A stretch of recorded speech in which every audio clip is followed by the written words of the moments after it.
Hey everybody, welcome to Hey We're Talking. And as you may have noticed already, Bob is here with his white t-shirt, so we're good. I'm here.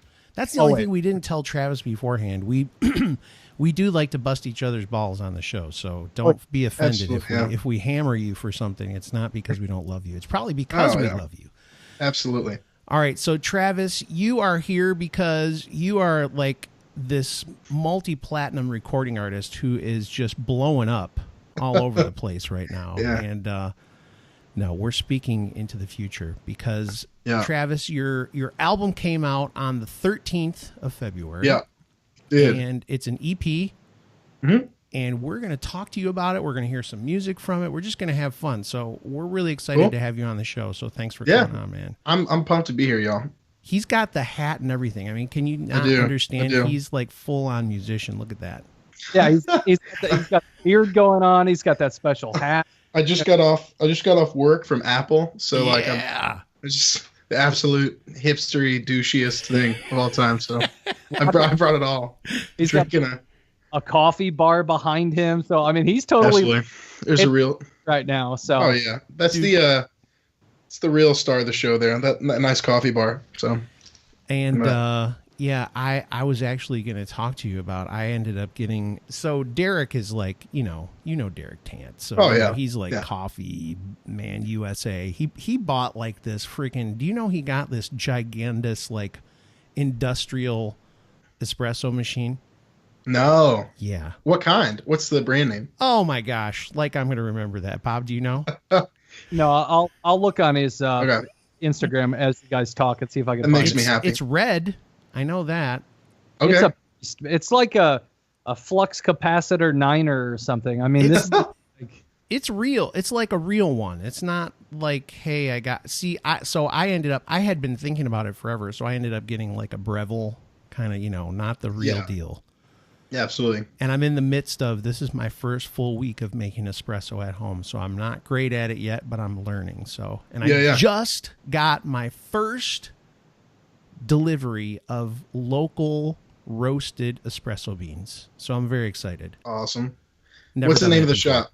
What's the name of the shop? Of mine, coffee shop? It's Little River Roasters in Spartanburg, South Carolina. Go ahead, Bob. So his machine, I'm going to mess this up totally, but it's a Luca A53 Mini by Las Spazia something. Okay. A Eureka Atom grinder. So I have no clue. It's just this big, massive beast of a machine that is so cool, but I mean, so expensive as well. I'm going to pretend like I know exactly what kind that is and just be like, oh, that's a great one. We knew you would. It's a great one. Actually, the first time we met Travis, he made us coffee in our hotel room in Chicago. That's true. It was, and he was not happy with it. He was like, "Oh, this is not my best." He was so like, "Oh, I could do much better." And I was like, "This is good. I liked it." And we were like, "Oh, this is great coffee." It was. And he's like, "Oh, guys, I'm really ashamed of this." And of course, the pour over, didn't you? I like the. I just did a Chemex. I think it was just a Chemex. Yeah, you did. Look at him. Look at this guy. Chemex. He knows. We were checking to see. Yeah, that's Chemex. Exactly it. Yeah.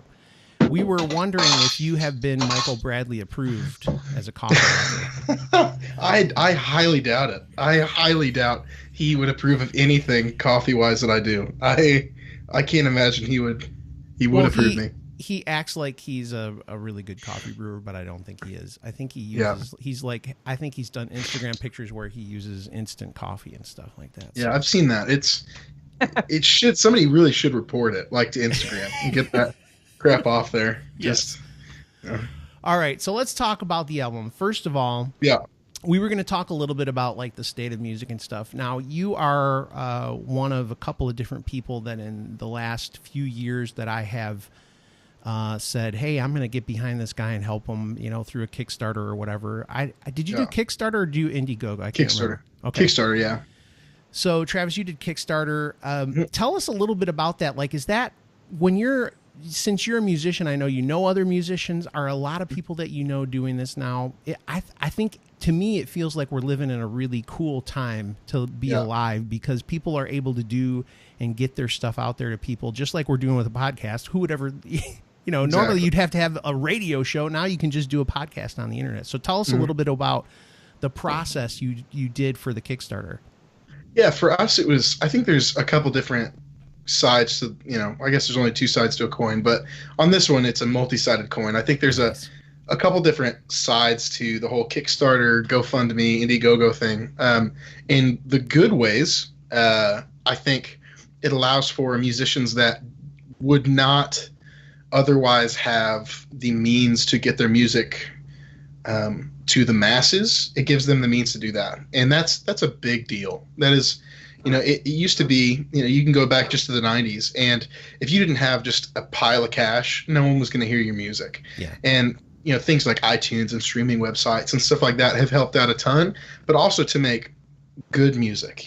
Kickstarter, Indiegogo, those things have given people just ways to fund for those things, as well as being able to reward those that are backing. And that kind of leads me to the second point, is that I think as great as it is for music, there's just a lot of crap out there. Like, there's just a lot of people kind of hands open asking for money when they're not behind what they're doing. And so for us, we kind of treated it as a like a pre-order of types. Yep.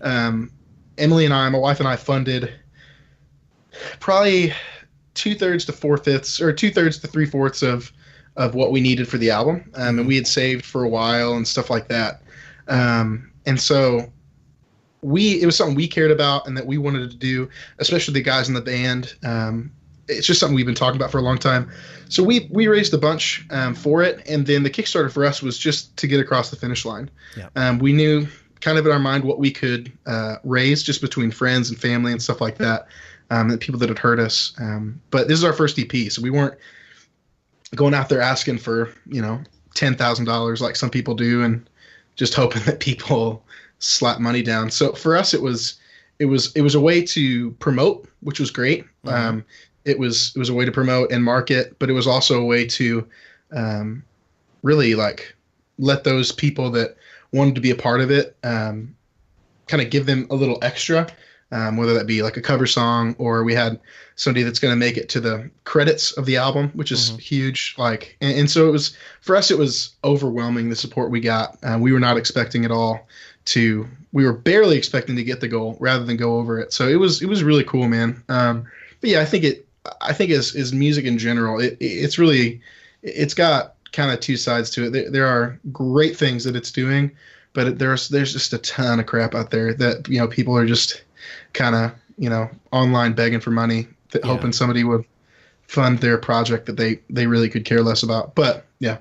Yeah. And I would just say personally, I don't know if I had ever heard you do music before I was like, hey, I want to be a part of this. It was just because I know you, man. And so I think that's the cool thing about it too, is I, knew you, like I act like, hey, I really know Travis. No, we knew each other through, Chicago and different stuff like that. But the truth is, that's the thing I love about it, is it gives community the ability to fund and help people who have dreams. And hey, you know what? You're right. There probably is a lot of junk out there, but it was really cool to be able to give money to something, and then I get to hear you actually do it, and I'm like, holy crap, this is really good. So go ahead, Bob. Good. I just wanted to throw something important out there. Don't mistake Kickstarter for GoFundMe. So and that's one thing that a lot of people do, is they see a Kickstarter, they see a GoFundMe, and that's a major, major difference in the two. A GoFundMe anybody can do. If Scott wanted to dye his hair because he's got so much gray hair, he could actually start a GoFundMe and people can just donate to it. I could. With Kickstarter, they actually approve it or deny your project. So it's not like it's a project that can just be put out there and anybody can just do one. It actually has to be approved, and you have to have tangible goals, and you have to have a good thing that you can give back to the people, like Travis did, as far as putting people on credits and early release of a single or anything like that. So there's a big difference, and I just wanted to clarify that, because I think a lot of people get confused between Kickstarter, GoFundMe, or some of the other organizations, and Kickstarter seems to be one of the more popular ones, but it's awesome. Yeah. That was like a little PSA from Bob there. He wanted to make sure everybody knew. Yeah, it's good. I did, because to me it's important, because I've had a lot of friends that have used Kickstarter in great ways for music, for a lot of other things too. So it's like there's good in it, but I know a lot of people sometimes when they see a Kickstarter or a GoFundMe, they just blow it off because it's like, oh, somebody screwed up their life and they need money for something. But no, it's a real tangible way to help somebody out that actually has a goal to do something, just as you.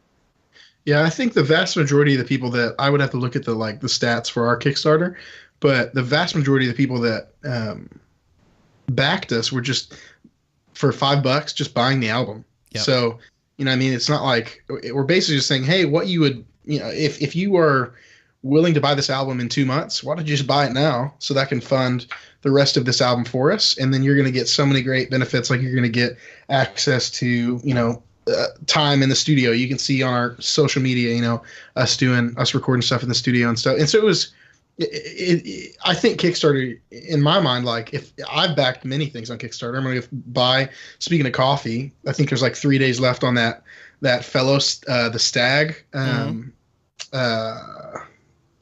gooseneck kettle. Yeah. So that I'm definitely going to, you're buying things. It almost feels like on Kickstarter. And so that's the difference. And it was funny. I hope this person doesn't watch this. I will absolutely not tell them that I'm doing this, but the same week that we did the Kickstarter, one of my buddies was just moving and did a GoFundMe for like $1,000. We're just like, what are you doing? Like you're just asking for money, for people to give you so many because people you're moving. Do that. It's just. But there's people that are willing to, part of me is like, maybe I feel bad that I don't have the balls to do something like that.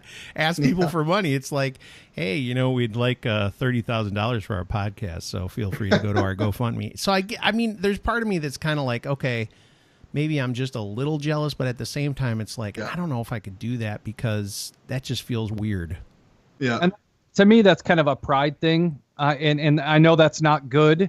No, but that's really what it is to me, more of a pride thing. Now we do have something on our podcast where people can donate to the podcast, but we don't ever promote it.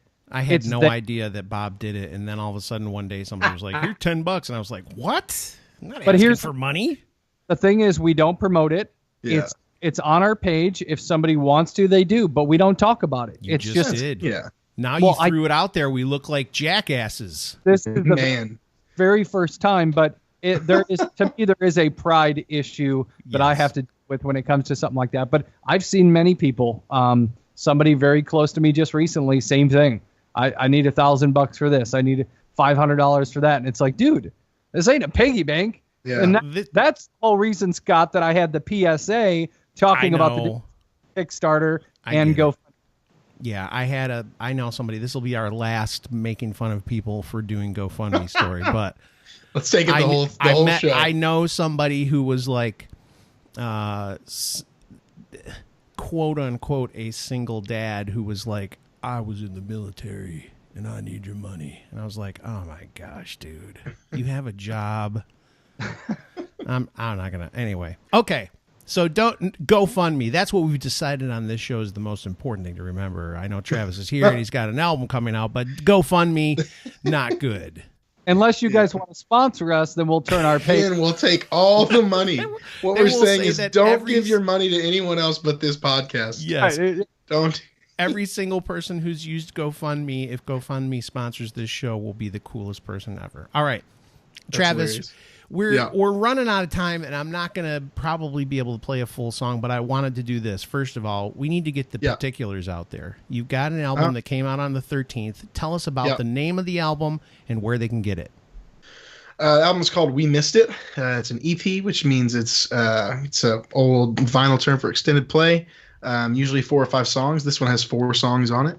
You can get it on iTunes, Apple Music, Spotify, and Amazon, I believe. I don't think anyone has purchased it from Amazon. So if it's on Amazon, go take a look. That one person that uses Amazon Music. Yes. I know you're out there. But Yeah, it's on those four. Oh, also Tidal. It's on Tidal for sure. I know that. Whoa, look at this. I know, guy. right? Isn't that cool? What about like Google Play, like Android people? No? Yes, I think it's on Google Play. I'm pretty sure it's on Google Play. Okay. I'm pretty sure it's on Google Play. Okay. But if not, iTunes, Apple Music, and Amazon and Spotify for sure. So let's be real. We want you to get it from Apple Music and iTunes. We want you to get it for iTunes. iTunes, if it's purchased on iTunes, I get it's something like 30 cents on the dollar. Okay. If I get it on Apple Music, it's literally 0 cents on the dollar. But that is not at all I want you to hear the music. That's why we did it, and that's why we did the Kickstarter. So listen to it however you can. We have it on Spotify and free streaming sites. So yeah, I will tell you right now, I believe, I'll go out on a limb here because it's not a very big limb. I think if you listen to it on Apple Music, you'll want to get it. And I mean, let's be real. What is it going to be, like $5 to get the whole album? $3.97 is what it is. Yeah, $3.97. Are you telling me you can't support this beautiful man and his family for $3.97? Huh? Just think about how much coffee he could get. Oh my gosh! A few of you buying his album. Seriously, so much coffee. 90 cents. 90 cents if 3 people buy. So ridiculous. Okay, so we missed it. EP came out February 13th. You can get it on iTunes, Apple Music, Spotify. Go buy it. I mean, seriously. You don't have $4? Really? I'm ashamed of all of you. Bob, did you buy it yet? No, I'm actually on iTunes right now. I'm going to buy it. You need to. So if you guys were thinking about donating to our show, that $4, just go buy his album instead. Just go buy Travis' album. This is ridiculous. If you were going to donate 10 to us, just buy 3 of his albums or something. Yes. Hey, and if give them to people. If everybody that listens to our show buys your album, Travis, you will have about $5. I'm very excited for you. I will go get a cup of coffee so quick. Right. Oh my gosh. You'll still have to add more money into it if you get really good coffee, but you could possibly get a really sort of decent bit of coffee there. So. Oh yeah. Maybe it'll inspire you to write another song, and that's absolutely the whole goal. I mean, absolutely. Just a little ditty for "Hey, We're Talking" is all we're asking for. So. Absolutely. You better believe it. You better believe it. So, all right, listen, we're not going to be done with Travis. We're going to be speaking with him on Wednesday as well. He's not going to change his shirt or anything. He's going to have the same hat on. I'm going to keep my shirt on. Bob's going to keep his shirt on. Although, hey, maybe we might get more money for the show if we take our shirts off. I don't know. Sure. Look at Bob. Oh, yeah. On that note. It's just as white as my shirt, isn't it? I was coerced into being here. I just want everybody to know. I was not told. Being held against his will. All right. Thanks for listening to the show. We appreciate you. Go check us out at heywe'retalking.com. Listen to us on iTunes and say that you like our show. That would be nice. And tell your friends about it. We love you. We'll talk to you soon. Peace.